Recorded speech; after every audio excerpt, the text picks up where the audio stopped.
Siap diberangkatkan menuju Waluran, Sukabumi, Jawa Barat atas nama JB. 1 unit power failure alarm atau alarm mati listrik mini series. Alarm ini dicepat baterai 9 volt, satu buah di dalam sini ya. Tinggal buka skrip saja sebagai sumber powernya ya. Dengan panjang kabel 1 meter. Ini langsung colok saja ke sumber listrik 220 volt atau PLN. Ya. Jangan lupa tekan tombol power untuk mengaktifkan. Seperti ini.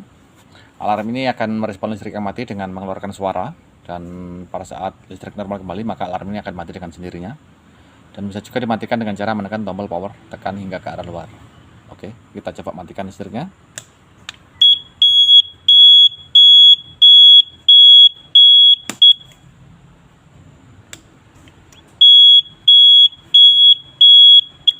Oke, seperti itu.